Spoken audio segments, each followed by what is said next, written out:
Hello everybody. Thank you for joining this webinar. I'm Andrew Campbell-Eady. I'm the Communications Manager at the Irish Centre for Diversity. I'm a black man in my 50s. My pronouns are he, him. I've shaved hair on my head and a black moustache. I'm wearing glasses with a thick black frame.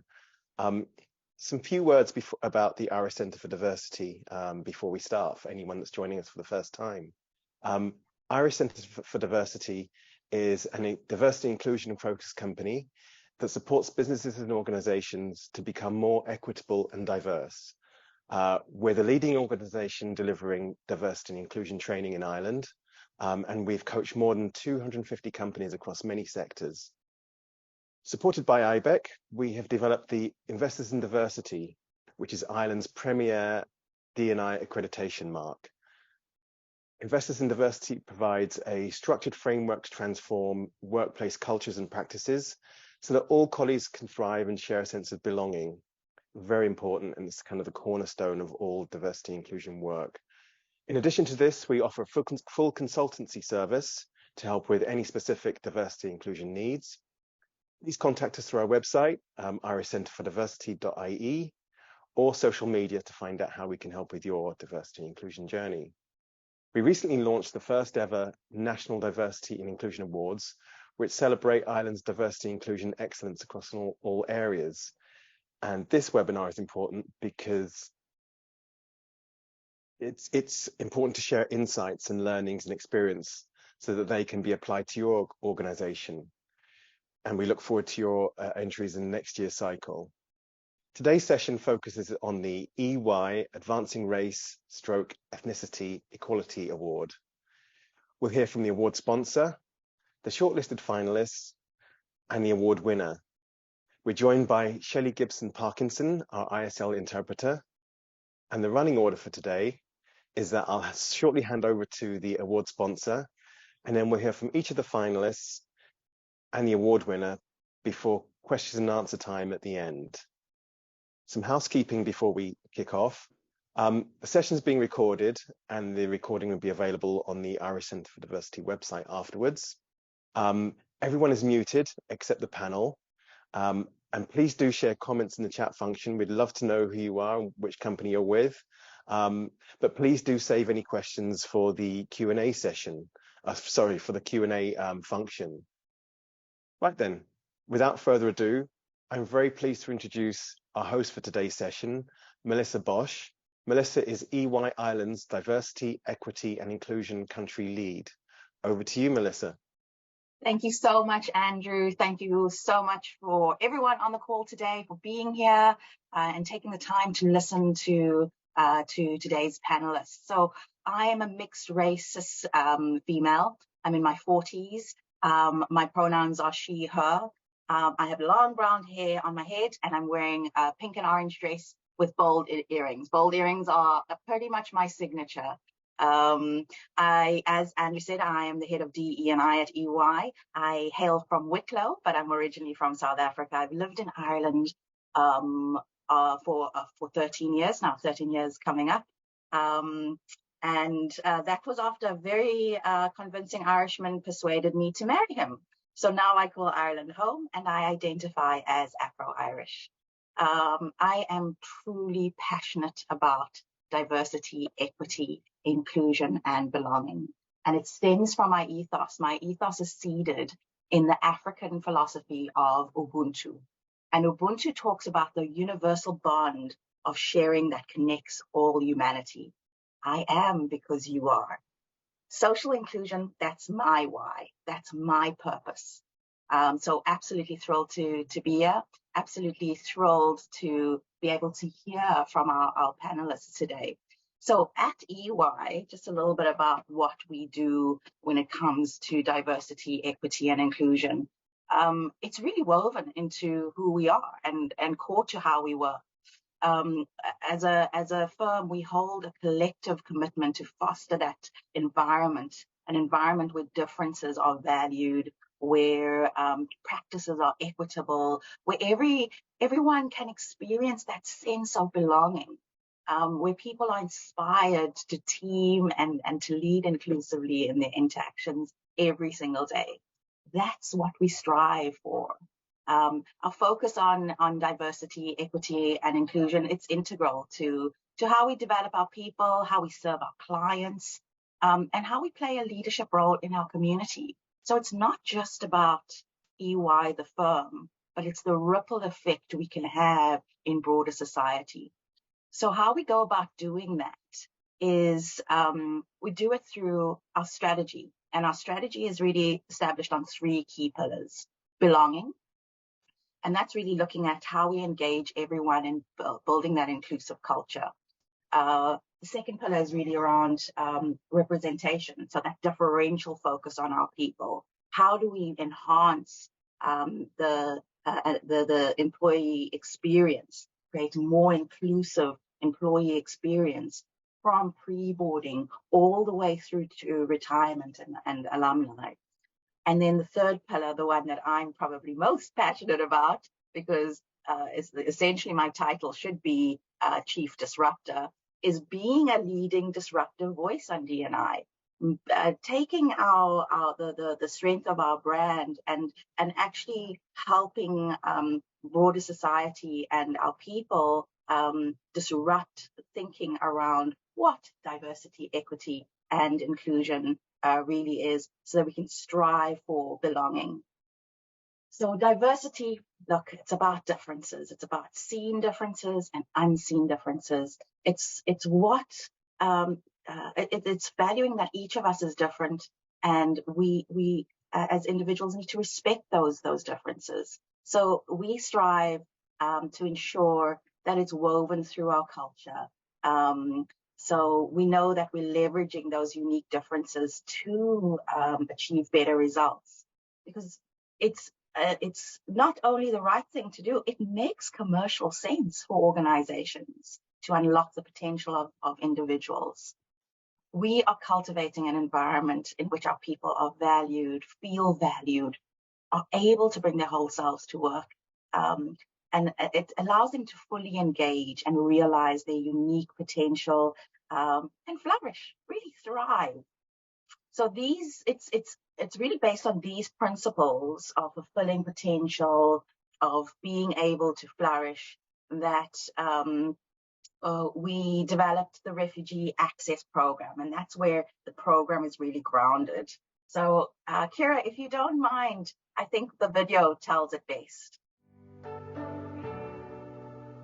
The Refugee Access Program is a 12-week learning and development program. It is immersive and brings together volunteers from across the business. It's aimed at refugees and asylum seekers who want access to meaningful work. This is equity in action. It's taking our purpose as an organization to build a better working world and bringing opportunity to marginalized groups.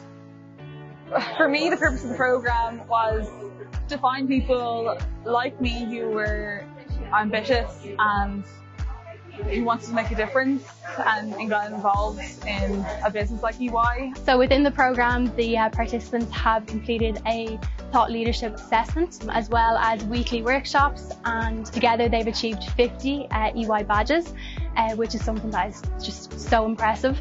I'm very proud of our Refugee Access Programme. The fact that it's now in its 3rd year and we have over 25 graduates within the programme is extremely fulfilling and brings an immense amount of pride to me personally. But also what's extremely important when I look at the programme is the involvement of all our people and all the participants in ensuring the success that it brings to the firm and to the participants who take part. This programme really hit home for me as I was also in the direct vision system myself 20 years ago. So it's been fantastic to get involved in, people that are currently going through the struggles that I went through, 20 years ago. Just to be a part of them starting their careers and journeys at EY. I think that this program has created a big impact on me, right now. I can be confident that anything is achievable. I can achieve anything. The encouragement I got from the day of the induction has brought me to the end. Being a thought leadership winner, I'm so proud, and that has helped to build my self-confidence. Everything that happened with this program, it was like a candle lighting up my world. It has given me a meaningful professional pathway. I am happy to say that right now I am more confident than I was when I started. I had a great learning experience. I learned a lot. I can't even put that into words. I made a lot of connections. My network now is much richer than it was when I started. EY helped us to find our way. At least they opened the way of a professional life for us. It means a lot for everyone who was part of this program, especially for me, that my destiny was totally unclear for me. But after this, now I feel really good. I feel that I'm going to be part of EY family, and I will show my ability, and I will make my future.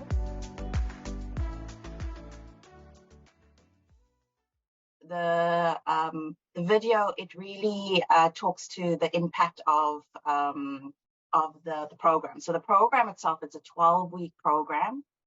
It serves to provide an exceptional opportunity for refugees in Ireland. It offers equitable support to understand how EY operates and how an inclusive and diverse environment and how that can help within an inclusive and diverse environment, how that knowledge can be developed, and also the participants would get access to EY badges, which is an accredited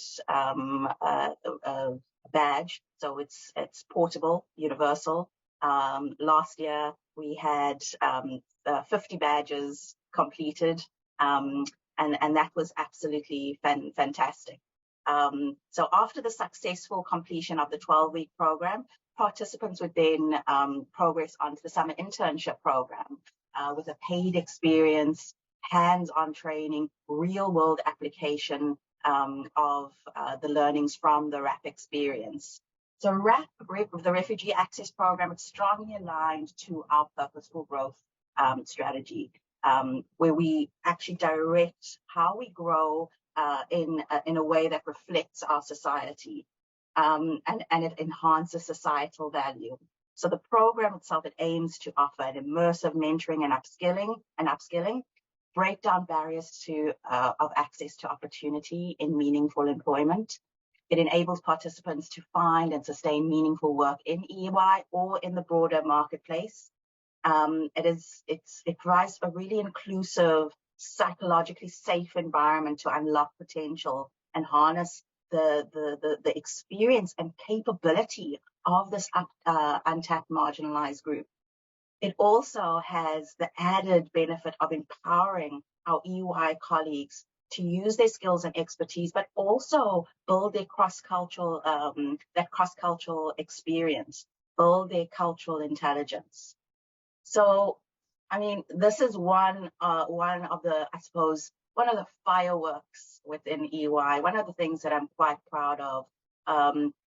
We've really grown it over the last 3 years.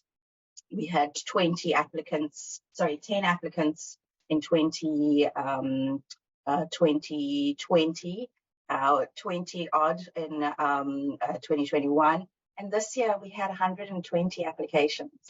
It's just grown from strength to strength, and it's really fulfilling a need with this marginalized group. The impact has been just immense. We've had, I think it's about 80% placement within EY in long-term employment, which is just wonderful. And people also understanding what they want. So some have gone on to further studies, some have gone into industry and secured roles outside of EY. So it's just been a huge success all around. So I suppose why I think it's really important to answer the question, why did we want to sponsor this award? Well, we have 77 nationalities at EY. We are immensely diverse from an ethnic point of view. racially and ethnically. And supported by our holistic strategy, we have 6 amazing employee resource groups and colleagues from across the firm who hold equity, inclusion, and belonging really close. And they continually strive to develop that cultural awareness, cultural competence, cultural intelligence.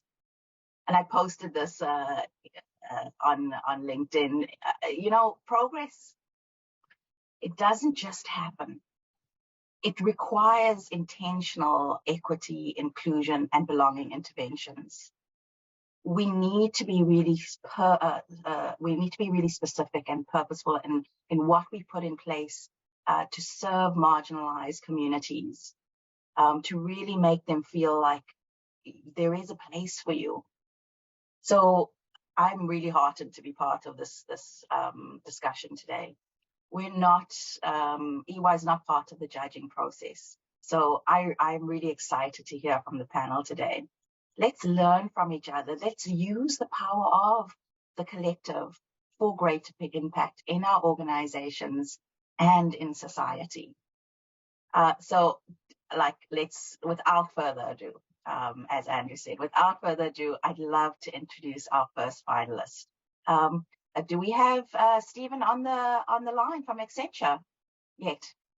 We do. Hi Melissa. Great to meet you again. Yeah. Hi Fantastic. Everyone. Hi Stephen. How are you? I'm doing great. Doing really good, thanks. And my colleague Sarah is joining us today as well. She's on the line as well.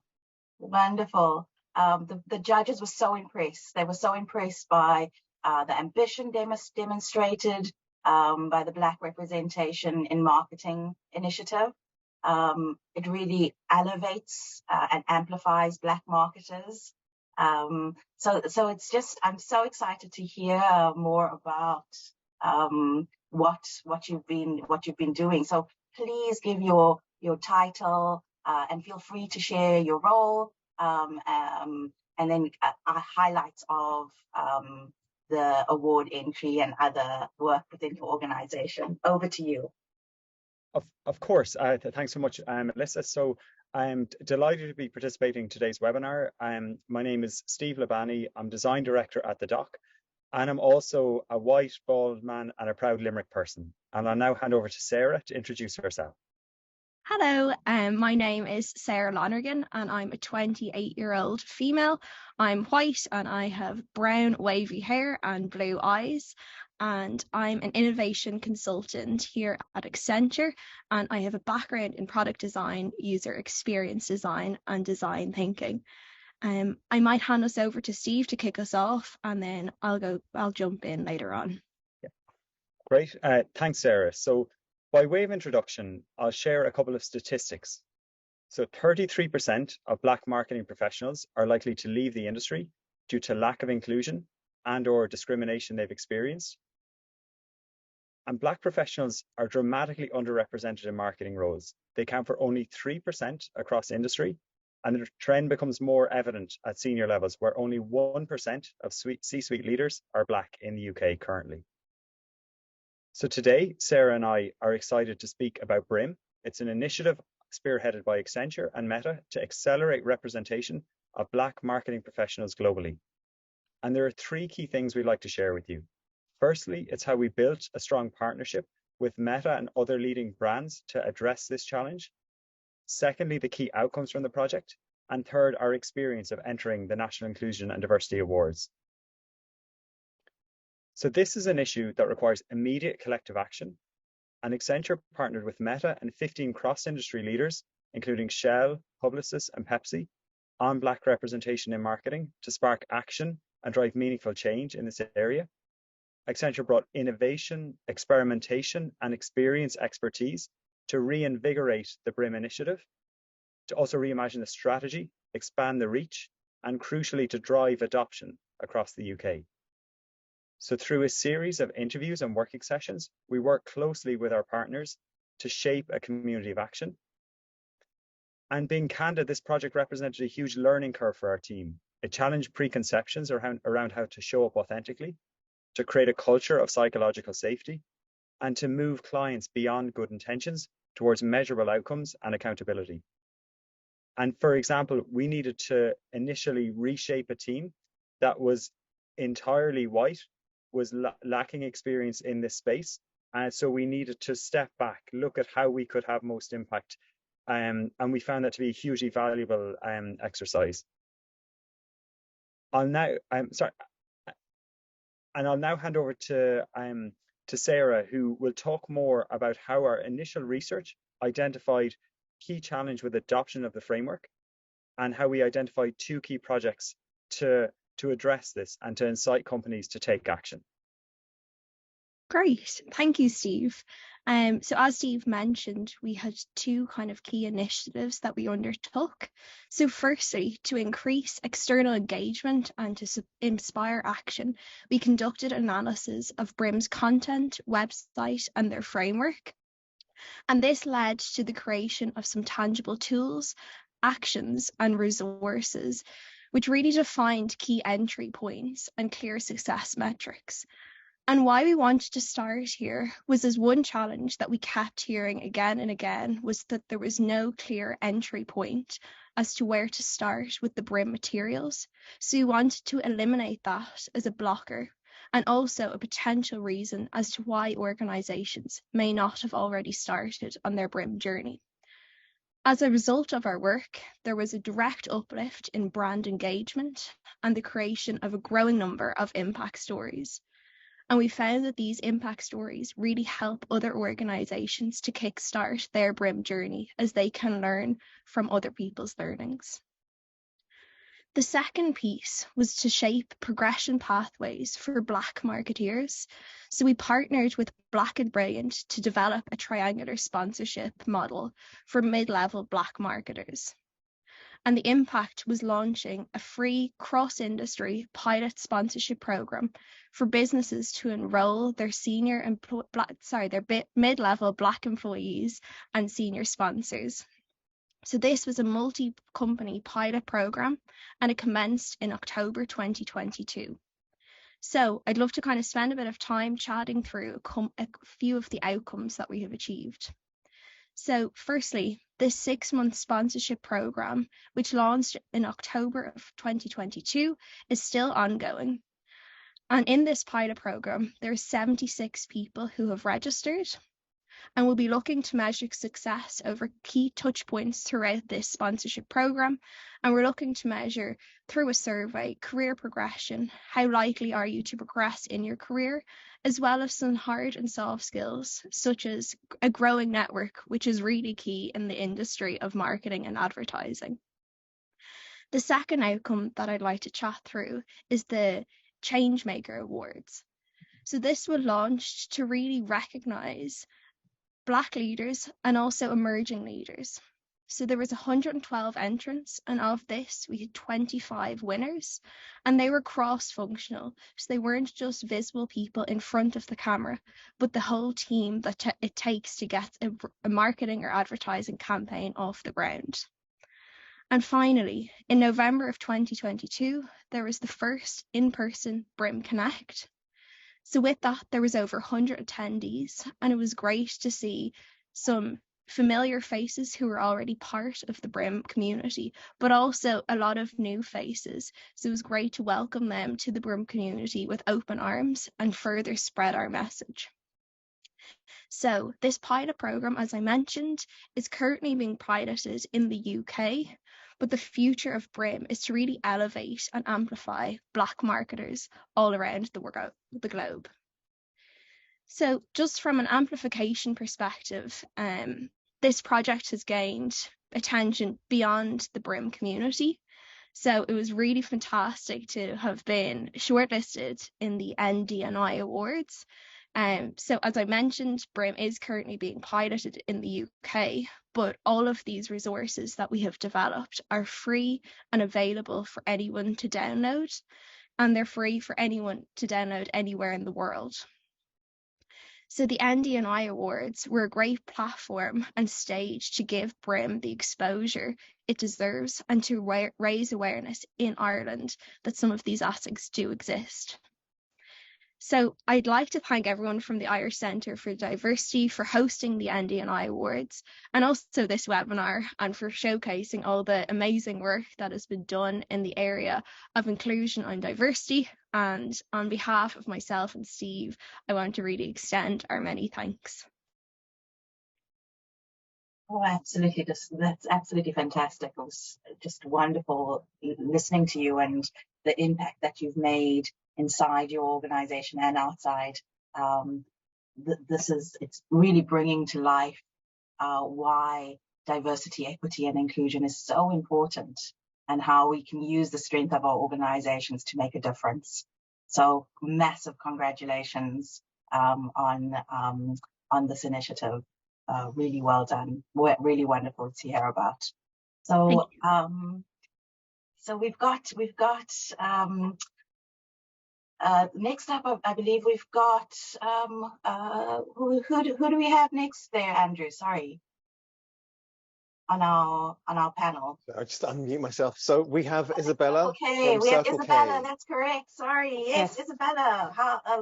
So Hello. glad to have you on the panel today. So the judges were so impressed by the comprehensive efforts of Circle K to really create that sense of belonging by working with employees from different ethnicities to create the calendar of celebrations. And by setting aside time to really explain the significance to the wider team. We're really keen to hear more about it. It's something that we hold at EY, we hold close to our hearts as well through our international network, really celebrating that difference and allowing people to wear their ethnicity on their sleeve. Isabella, over to you. Thank you, Melissa. So I'm delighted to be here. Thank you for having me. Just a few words of introduction. My name is Izabela Suszyńska, and I'm the HR business partner at Circle K. I'm a female, mixed race. My mom is Polish, my dad is Egyptian, and I live in Dublin. I live in Ireland for the last 17 years. So like yourself, Melissa, Ireland is home now. I live here with my family. And now I want to present to you what we have done at Circle K to make our employees feel included and have that sense of belonging. So one of the things that we've done was we created a cultural calendar where we marked the most significant dates for different cultures, different nationalities. At Circle K, we have over 2,000 employees working for us across 170 stores. And amongst those 2,000 employees, we have 54 nationalities. So our workforce is really diverse, and we do want to celebrate that, and we do want everybody to feel welcome and included.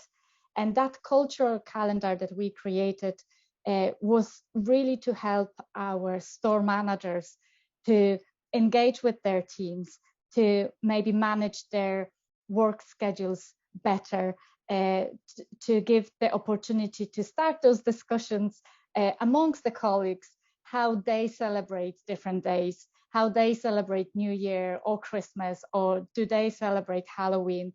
So it really was and opening the subject, opening the platform for everybody to start having those very interesting discussions.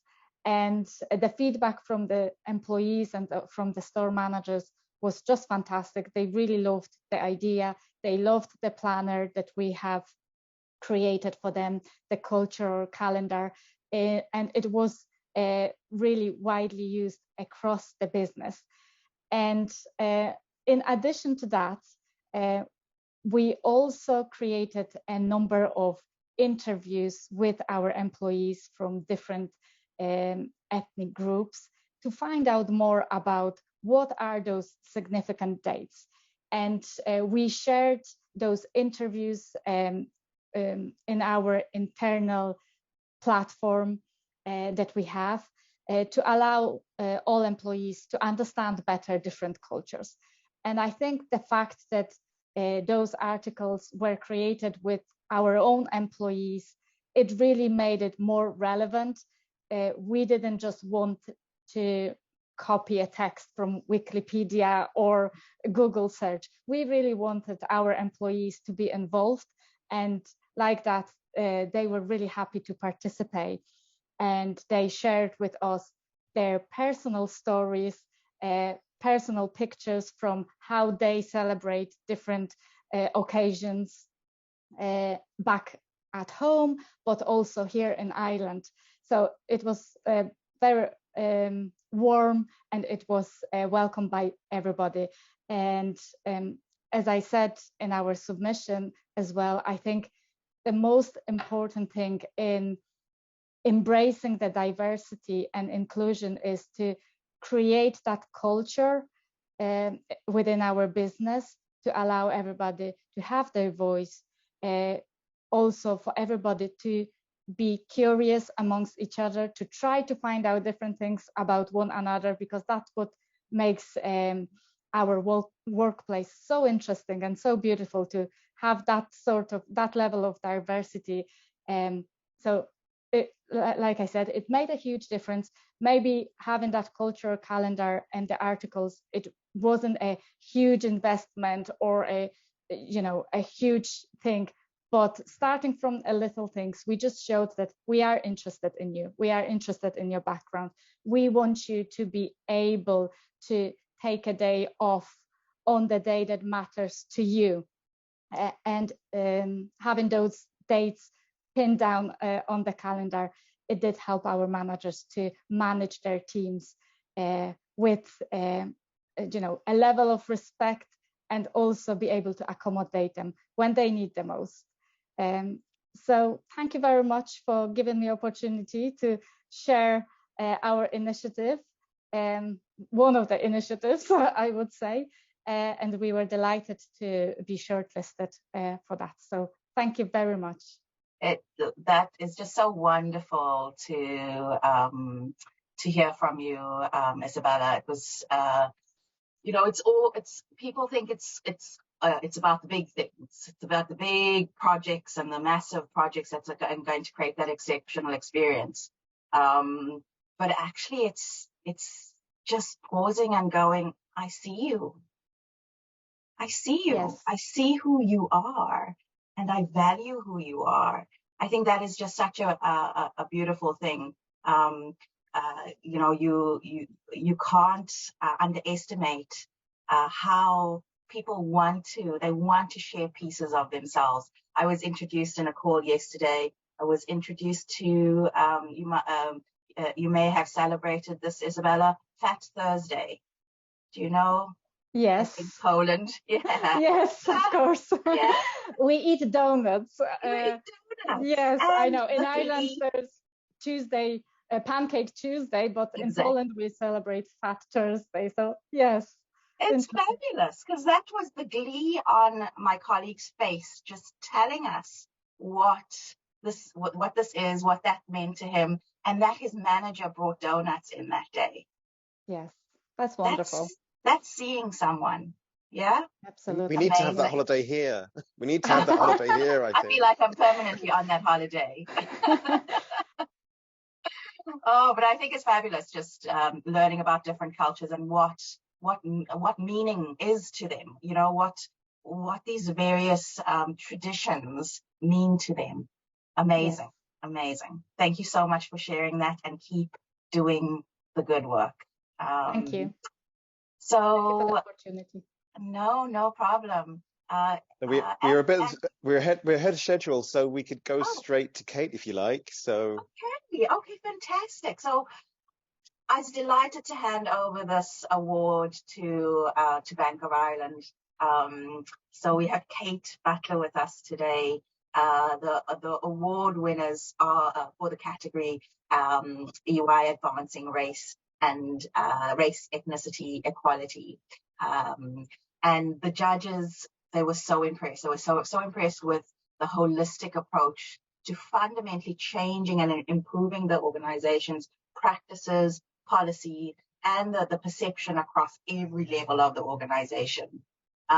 Look, when you talk about race and ethnicity, these are hard conversations. It's not a natural conversation to have, given Ireland's history and how it's pretty early days in terms of welcoming all these ethnicities in. But Bank of Ireland didn't shy away from the difficult tasks or topics or conversations. And they really created space for their racially and ethnically diverse colleagues to connect and to thrive. So I am just absolutely excited and thrilled to hear from Kate today. Great, thank you so much, Melissa. And I have to say it's an absolute honour to be on the panel. It's been great to hear the stories as well. I'll be definitely taking notes on some of the things I'll be looking to bring back into bank as well. So maybe just as an introduction, my name is Kate Butler. I lead out on inclusion and diversity at Bank of Ireland. I am a white female, dark hair to my shoulders, and I have a pink jumper on today. So look, I might just kind of give a bit of a flavour about, you know, kind of our award submission. So if I suppose what's made it really special for us, this award, is our multicultural network have actually been in operation since 2017. You know, so we really they've been working so hard. So I think on the night itself, when they actually had that recognition, it just really, like, the validation, the recognition, and most importantly, been able to celebrate. You know, it's all voluntary, it's all side of the desk, and just pulling together all the achievements and celebrating it was incredibly special. So Bank of Ireland, our group purpose is enabling customer, colleagues and communities to thrive. And I suppose inclusion and diversity is really key to that. So it's making sure that a colleague, no matter who you are, where you come from, who you love, that actually when you come into work every day, that you feel you can belong, and you can feel you can thrive, most importantly. So the way it works in Bank of Ireland is we have 6 I&D networks, and one of them is the Multicultural Network. So what I might talk about is probably 2 strands, so on the diversity side and on the inclusion side. So I must confess, in a previous life I was a trainee, I was an accountant, so I love data. So that's kind of where we started our I&D journey, where a couple of years ago we said, well, actually, you know, we want to be as representative as the customers we serve, as the communities we operate, and we said, okay, well, we didn't have any data in terms of how actually ethnically diverse we were. So we said, let's start collecting it. So the first thing we did was on our recruitment side. So if you were internally or externally applying for a job, we started actually just collecting some demographic data. We also then 2 years ago launched a survey for colleagues to allow them to self-declare, you know, so to actually say, you know, tell us what your gender is, tell us what your ethnicity is, you know, tell us what your nationality is. And what we phrased it deliberately like I count, you know, so it was a case of actually, you know, we want to know more about you. We want to know how representative we are. And we've really actually grown that in terms of being able, so we can now tell you actually like what percentage of our colleagues are from a certain ethnicity, which is really important to us.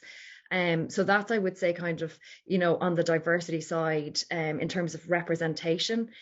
On the recruitment side then, what has been really interesting is, again, having that data, we're able to see at different stages of the pipeline. So for example, you know, does an ethnic minority candidate have the same progression as an ethnic majority candidate? So as a result of that, we've done things like, for the recruitment team, we've done like an inclusive hiring, you know, workshop.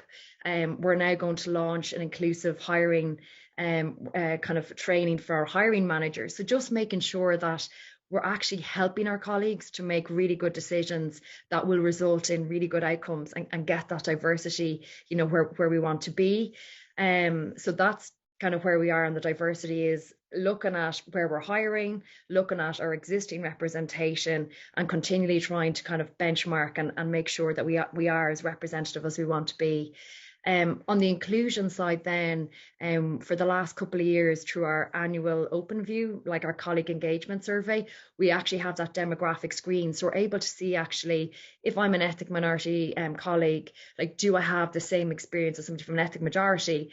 And actually very interesting, and again, testament to the multicultural network, our colleagues from an ethnic minority actually score higher, so they have higher engagement scores than, you know, from an ethnic majority, which is just amazing, and across a couple of metrics. So they feel more engaged, they feel they can succeed, you know, they feel kind of supported in their career. So we're really proud of that. And I'd say the reason why that is, if I talk about maybe some of the initiatives that the Multicultural Network have helped to drive out, is first of all, a bit like what Isabella was saying around the, you know, celebrating the key days. So, you know, Diwali, you know, like Happy Eid, like in a really public way. So like might be on our social media channels, you know, internally it's on our Insight, you know, it might be in the canteen, you know, like kind of celebrating it like that, and which is really, really beautiful, and actually getting colleagues to share their stories. That's kind of the first thing.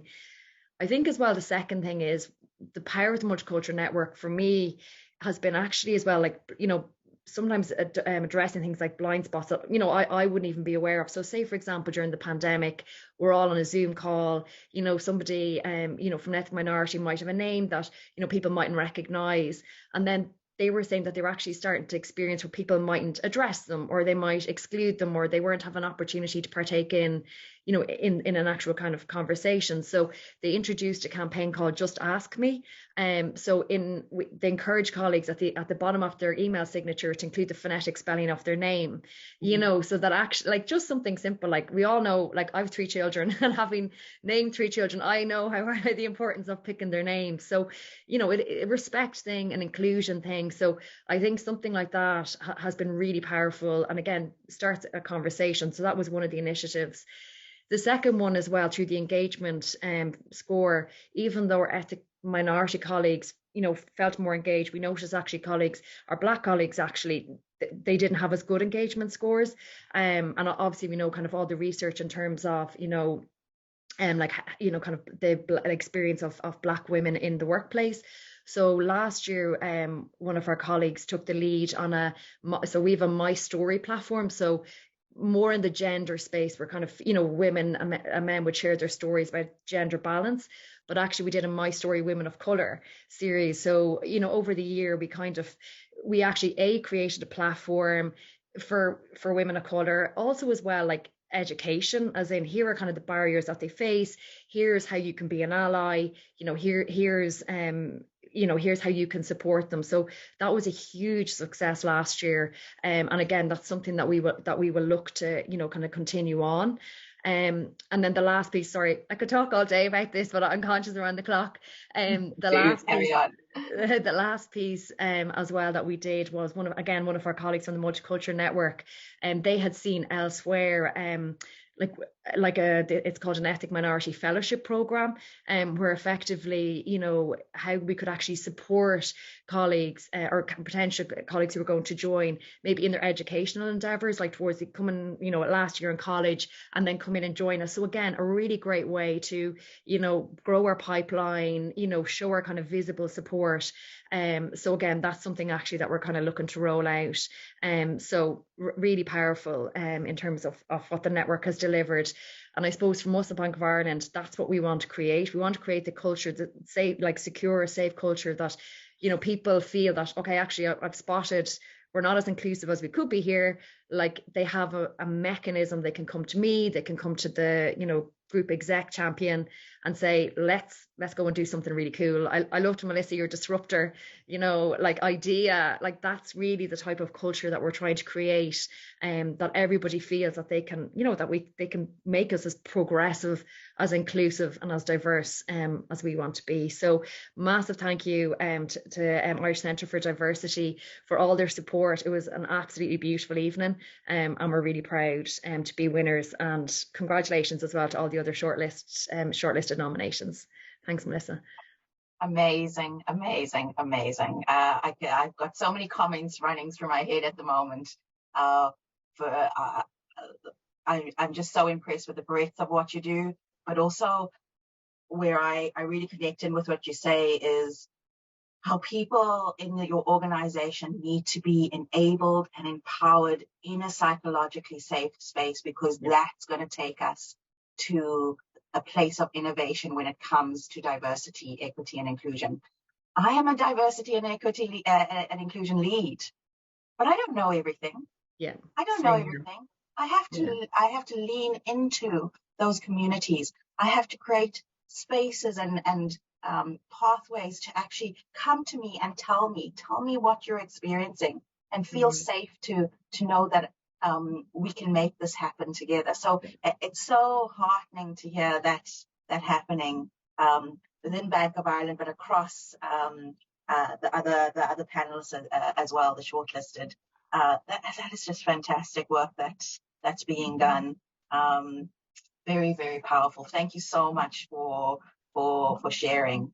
Andrew, I'm going to jump in too, because I've been taking lots of notes as well. I mean, like Melissa as a sponsor at the Irish Centre for Diversity, we, because of the kind of transparency and the robustness and the integrity of the whole judging process, we had we couldn't see it at the Irish Centre for Diversity. We didn't get to see anyone's submissions. That was all left to the judges, to our wonderful judges, and it wasn't shared with us. So we're hearing it for the first time as well. And I'm just like Melissa, completely blown away by everything that we've been hearing today. So thank you to everyone on the panel for sharing all of your work. That's amazing. Some key points. I mean, this should really have for these in the wrap up, but I'm just so excited by it all. I'm going to get them out now. It was so great to hear how, what sounds like something that's quite simple, but the value of conversations and communication was a common thread through all of the entries, and it's so great to hear the value of that coming out and the value of it being shown.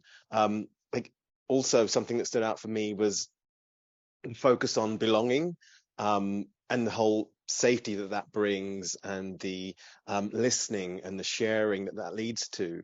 Belonging is so essential, and that whole area of safety is so important for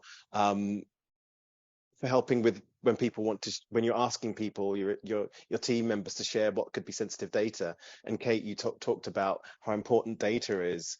A lot of the people that a lot of the companies that we work with frequently ask, how do we get people to surrender that or volunteer that sensitive data? And Kate, you and Isabella and through Accenture, you've kind of explained how getting to that area of safety and that level of belonging then is so key with helping with that sharing of that information. And again, through the BRIM work, and through everything, or through all of the entries, visibility and representation was so important. And it's just so great to have that fed back to us, because that's a lot of the work that a lot of the messages that we would give out to companies when we're coaching them and advising them. We kind of stress the importance of these things. And Melissa, to your point of, progress doesn't just happen by itself. There has to be intention. Fantastic. Yeah. Anyway, like everybody else, I could talk about this all day, and usually I do, but not on this webinar. So I think I'll open up the Q&A section now. So let me I'll just open it up. Right, so we've got an anonymous attendee who asks, did you produce the calendar as a digital resource only, or did you produce a hard copy version? I guess that's a question for Isabella, and I think Kate, you have a calendar as well. So Isabella, if you could let us know how is that calendar event shared? How do people in the organization know about these wonderful days that are happening, especially Fat Thursday? I can't wait for that. Well, we decided to do it the old-fashioned. So we've actually sent out to each of our store a large kind of poster type. It was more like a planner, because we wanted our employees to be able to scribble on it if they want to. And normally that planner was put up on the office door. So it created even more excitement and engagement. So we actually had a large poster and also the PDF version, which we sent out through the email. Hey, how does it work at Bank of Ireland? Yeah, so basically we have so on our Insight, like we've kind of internal website, and what we actually have is a little I&D hub, like an inclusion and diversity hub, and then under that, then including that, we kind of have our 6 I&D networks, kind of find out a little bit more about them. And what we do then is, say if we have a webinar or something like that, we upload the content just to make sure that everybody kind of would have access then and haven't missed anything. And then on that hub, we have a what's coming up page, and you can kind of click in and you can kind of see, so if you have an interest in gender balance, here's all the International Women's Day stuff that's coming up. So we'd update that regularly. But just because the company is so big, we'd probably do multifaceted. So we'd have the kind of hub, then we have like kind of an all-colleague email. We make sure we get a slot in there. And then I also find as well, sometimes actually extra, like people see things on LinkedIn, that are happening in the company. So it's a multifaceted approach. But I would say, yeah, definitely virtual. That hub we're trying to build the hub in such a way that actually driving traffic to it, so that if a colleague sees a webinar, they're like, oh, actually, I wonder is it on the hub? Or say if we have menopause supports or we have working family supports, that it just becomes, colleagues kind of get used to kind of self-serving a bit. So that's where we are. But I mean, those hopefully for the person that asked the question, I hope that answers it very well. It does for me. I suppose the thing to do would be to think about what works best within your own organization. If it's a large organization, you may want to go the digital route. If it's an organization where you want to achieve great visibility as well, then have the hard copy, have the poster version. And it's funny, we get that question, and it's interesting that Isabella talked about it, but a calendar of events is something that we wanted to put together at the Irish Centre for Diversity. So watch this space. We were going to produce a hard copy one, but it's great to hear that I'm really liking the idea of the big poster as well. Yeah. So we might be stealing that idea. Okay, so the next question. Let me quickly scroll down to it. Another anonymous question, and it's one for Kate. The Ask Me that you spoke about, Kate, did you feel that the workforce were allies as a result of the initiatives, or if you just elaborate on that a bit more? Yeah, exactly. 100%, I would say that. So I think the Just Ask Me piece, I think, first of all, it actually, I think, prompted people to be like, oh God, have I been in a situation where, I've met somebody where I didn't know how to pronounce their name, and did I actually just not engage or not talk to them, or, like, was I exclusionary by not actually engaging with them? So I think, it kind of prompted that kind of thought. And then, yourself, like, it kind of is a real example of bias in action, if you get, so that was so I would say absolutely the allies. I'd say as well the way we communicated it. So we actually went, when we launched the campaign, like, we actually had colleagues from the Multicultural Network talk about the meaning behind their name and how important their name is, the heritage of their name, and how they felt when people didn't, like, if they didn't recognize the name, if they didn't ask them how they pronounce it or that. So the campaign worked really well. And then actually what we found is we encouraged, because a lot of people say to me, okay, well, I'm not actually a member, I'm in the ethnic majority, not the ethnic minority. But this was a really great way to say, well, you can actually show your support as an ally by updating your signature. So that's what they actually did. And again, it was just a really visible sign of support, particularly when some of our senior leaders did it. And because we find, sometimes it kind of cascades down. If you see something coming out from a senior leader, you say, oh, actually they've put it on, well, I'll put it on. And it just creates a beautiful momentum. So absolutely, it was a really great tool in driving more allies. Okay. Kate, I just want to add to that. I want to commend you on having that hard conversation around pronunciation. It is a real challenge as an ethnic minority coming into Ireland to learn how to say Saoirse, and the dignity that's created by that being reciprocated for challenging names from other countries is just so, you cannot underestimate how important that is. Yeah. That kind of respect is reciprocated. So fair play to Bank of Ireland for rolling that out. Thanks, Melissa. Okay, I'm going to jump back in with the next question from Sam. Did you find that people were initially hesitant to declare ethnicity? Now, I'm not going to put that to the panel, because I think we covered that in terms of that whole creating a sense of belonging and a safe space to let people then feel comfortable declare ethnicity and other sensitive information. So Sam, I'm sorry if that doesn't answer your question, but I think we've got it covered there. It's all about you have to put the work in to create a sense of belonging and a safe space to then make people understand why you're asking this information, and it's not going to be used negatively. It's going to be used for the benefit of everybody, really. And as Kate talked about, the importance of measurements and making sure that, you know, you measure your ethnicity makeup amongst a team so that you can make sure that they're catered to or catered for. So in terms of not booking, you know, big work lunches while Ramadan's on, things like that. So yeah, very important. I have a question from a Karen. God, that came out wrong. A message from Karen. How would you encourage SMEs with smaller budgets to embrace EDI? Now, I'm going to open that to the panel. Now, Kate, you're in Bank of Ireland, which is very far from being an SME.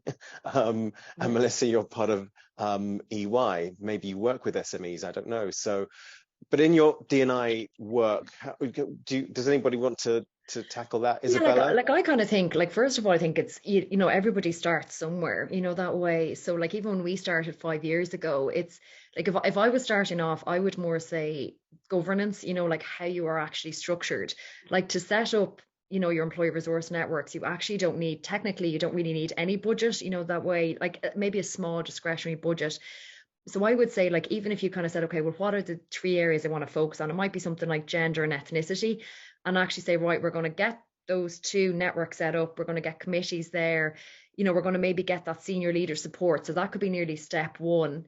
You know, step 2 might be then again data, no surprise for me, but it might be a case of like, you know, leveraging off your own company and be like, actually, do we have stats? Talk to your HR person, and then actually kind of say, well, here are the benchmark, get a baseline, you know, and actually where you want to grow. And then I'd say the third part is just have some type of a structure or a plan. It might be a 1-year plan, a 2-year plan, a 3-year plan that just kind of says actually where, like, what does success look like? So it might be a case of, you know, you've set, like, year 1 might be set up your network, get your baseline data, you know, launch into the company.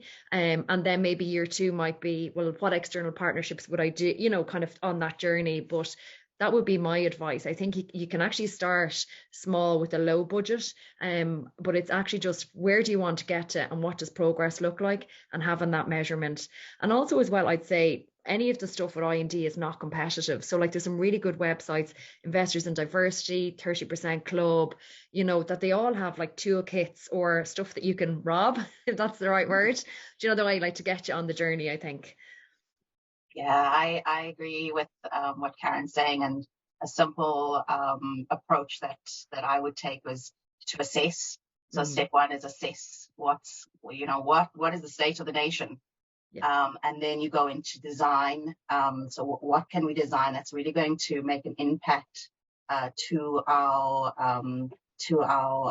people? What does that look like? And it doesn't have to. A lot of what D&I is 1,000 little things. It doesn't need to be big budget items. You can develop that. You can develop it out over time. So assess, assess, design, develop it out, develop out that strategy, and measure. Data is the now. It is the next. It is the future. Looking at the data will help you identify where you can make those real impactful changes. And again, does not need to be big budgets. It's more about the impact to the individual that you're trying to reach. What does that look like? So looking at those processes, looking at the processes, the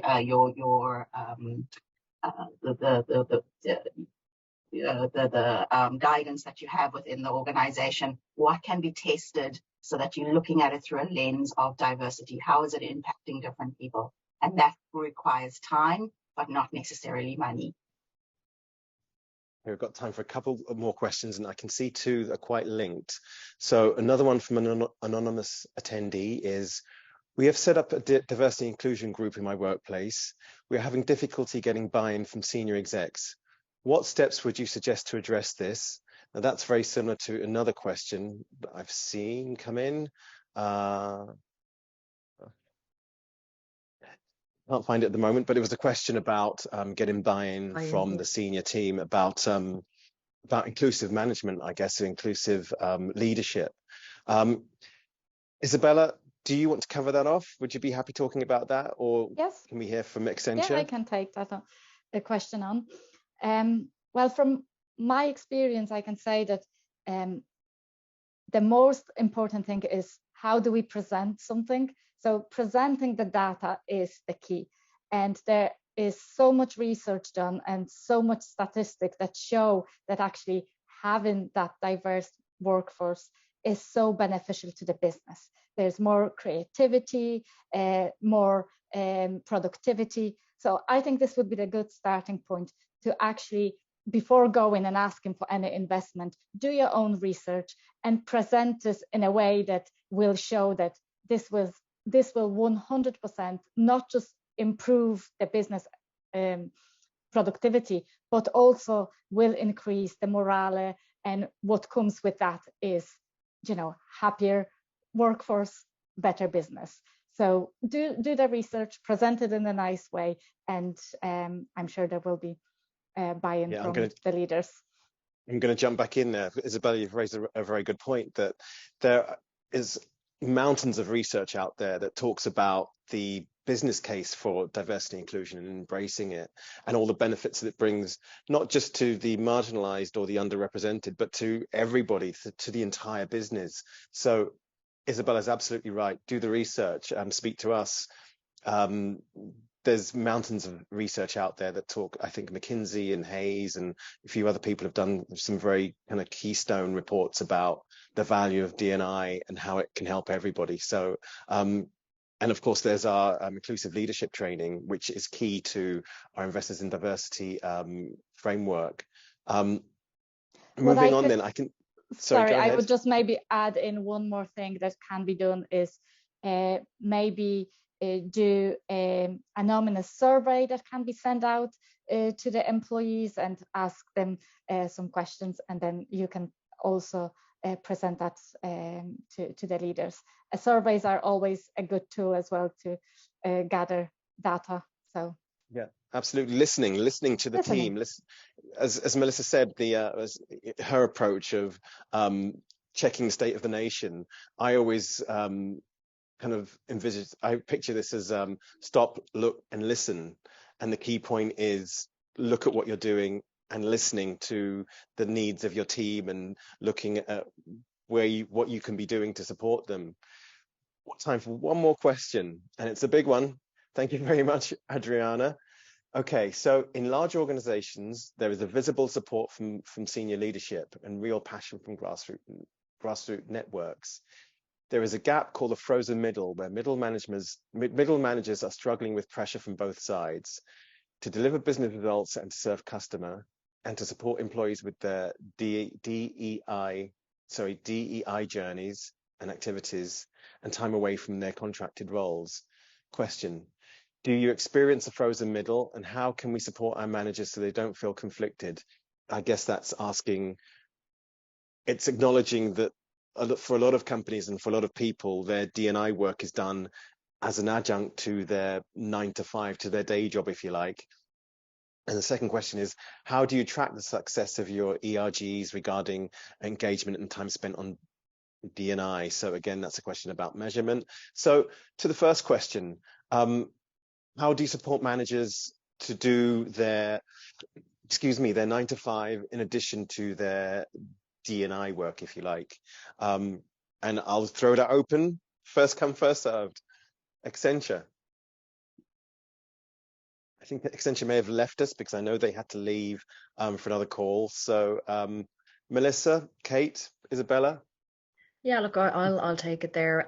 Look, I think it is a challenge, and it's something that we have experienced internally as well. I would say a couple of things that we have done that has helped. The first one has been like connecting the ERG to so we have a group exec, so it's sponsored by group exec, and I do feel then that has that kind of top-down support, so that has been really powerful.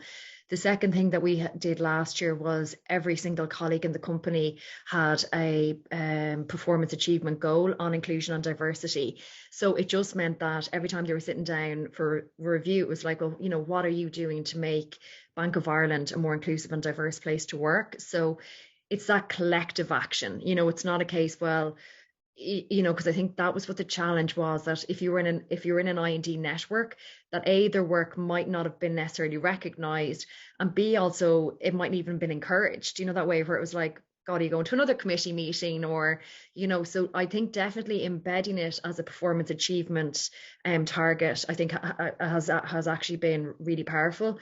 The other thing I would say as well is, like, that kind of, there is no silver bullet. I'd say we've done a lot of things, like, we've actually, our senior leaders are doing all inclusive, that kind of, like what you were talking about, Andrew, like the inclusive leadership training, to understand the importance of I&D. We also then, every one of our divisions has an I&D goal. So it might be around like improving gender representation, improving ethnicity. So it's actually treated like a business metric, not as an, nice to have on the side. Like, it's embedded, like we report I&D right up at a board level. So that's why, it filters down, because if it's treated like a business metric, it should get the attention. Like, if we were behind on our loan sales, or we were behind with our customer metrics, it'd be treated the same as inclusion and diversity. So that's another thing I would say on the business metric. And then the third part I would say, which has helped, that collective action, as you said, the frozen middle, the managers, is, I think, bringing them on the journey, so it's things like, say, for example, if they're hiring, let's help them with inclusive hiring. If it, like I think colleagues want to be inclusive and diverse, but they don't necessarily know the way. So giving them the tools, that's what I would say.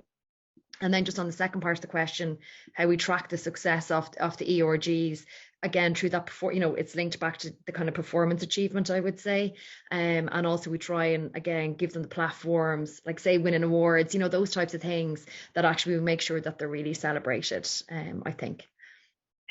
Yeah, I'd echo a lot. Yeah, I'd echo a lot of what Kate has said. What gets measured gets done. But also really important that D&I is not seen as this add-on. It's not an add-on. It is woven into the strategy of the business. It's woven into how we execute that exceptional experience.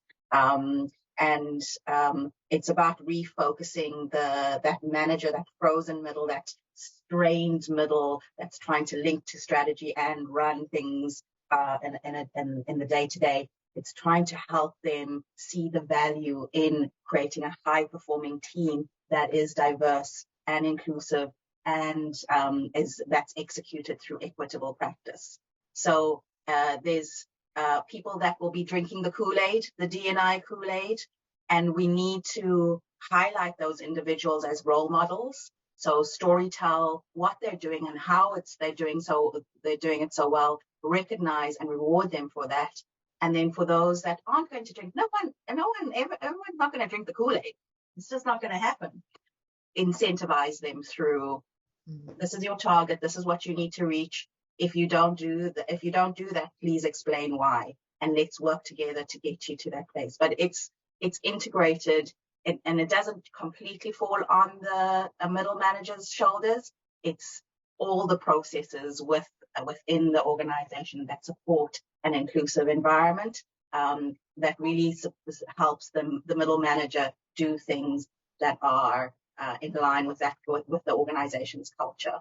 I think you've spoken about the ERGs. It's really that reward and recognition off the side of your desk, work that's being done. You cannot underestimate the reward and recognition, but it's also up to those ERGs to track things. I always say to our networks, you're running a service line. You need to look at your resources. You need to look at how you're spending your budgets. You need to look at the impact and the return on investment, and you need to be able to articulate that if you're speaking to the managing partner, you're speaking to your counselor when you're looking at your regular feedback, because that's going to elevate you from an events coordinator to a strategic lead in terms of that segment. So yeah, that would be my 2 cents. Thank you. Thank you. There was one more question which I'm going to cover off myself, because we are running short on time now, and we'd love to kind of continue this, but we're up against the clock. So the last question is, they tried to set up a D&I group to make it sit away from the HR team and kind of be self-running, I guess it's, I suppose, but they had very poor take-up. And does the panel have any tips on how to get others involved? I'll cover it off. I will say, keep going. Keep doing it. There's no magic, as one of the panelists said, there's no magic bullet for D&I, but keep doing it. Keep showing that you're serious about making D&I a business priority, and that you're opening up the chance for people to get involved. And as Isabella and our other panelists have said, there's a wealth of research out there that you can use as tools to increase visibility, to keep banging the D&I drum. And you build it, they will come. And with that, I'm going to start the wrap up now. And I wanted to say thank you to the panel for all of your insights and the sharing that you've given today. Amazing, amazing work being done out there. And hopefully that's inspired everybody that's watching to kind of take those learnings and apply them in their own organizations. A quick note is that the recording will be available on the Irish Centre for Diversity website. And please do contact us if you have any questions that we didn't get to today that you'd like to be put to the panel, and we'll do our best to get answers to you. Please also look on our website and sign up for our upcoming webinars in this series. There'll be 10 others, each focusing on the other award categories. I think registrations are opening on a rolling basis, so please do have a look at that. With that, with 3 minutes extra, I'm not going to cut it there. It would be a shame to waste those 3 minutes. There was one question I didn't get to, which I'd like to, and that was a question about menopause and have the panel gone about broaching that subject within their organizations? And I'll throw that open in the last minutes that we have. Yeah, I might take that one actually. So in Bank of Ireland, we actually started talking about menopause back in 2020. It's our claim to fame that we started talking about it before Joe Duffy, but yeah, you have to take your wins where you get them. And the way we did it was we started with an education type. So we actually partnered up with the Menopause Hub. They did 2 webinars, one on from a colleague perspective, and the second of all from a people manager perspective. So, webinars, they were actually really, we were blown away. We got about, I think, 80 people coming to the first one. So that was the first thing we did. The second thing then was we actually started, as part of the demand was so big, we started offering free menopause consults as part of an offering. And again, I think the first year we said we'll offer 3, consults, and we had 30. We did last year, we had 8, 60. So the demand was there. What we did then was last year we continued the conversation. So we did a women's health series, and menopause was part of that. And then the last piece of it is we've actually formalised it into a menopause policy, which launched last, I think, October. And again, it's kind of we now actually give paid leave for colleagues going through the menopause. And again, it's the idea being, one of our strategic pillars is around promoting gender balance. So this is a barrier, it's a known barrier. The stats are frightening in terms of the number of women that actually fall out of work. So by addressing it, having the supports, talking about it in the workplace, is really, we're really, really proud of that. So look, reach out to me, or you can have a look, even if you do a search of it, you probably pop it up somewhere. But that's what we've done, and it originated through our gender balance network group. So I would say that, I think education, I think talk about it in the workplace, bring in a policy if you can, and even continue it. We're a menopause day is a great day to actually kind of, even prep on that and have something to launch. That'd be what we do. And again, that speaks to doing your research. The Menopause Hub are a great resource out there to partner with. They've got a stack of data, and they'll arm you to be able to have that conversations internally with your team. So please do reach out to people. We're at 11:15. Thank you very much, everyone. And thank you for joining us. Please do sign up for our other webinars. Goodbye. Thank you. Thank you. Thank you. Bye. Bye, all.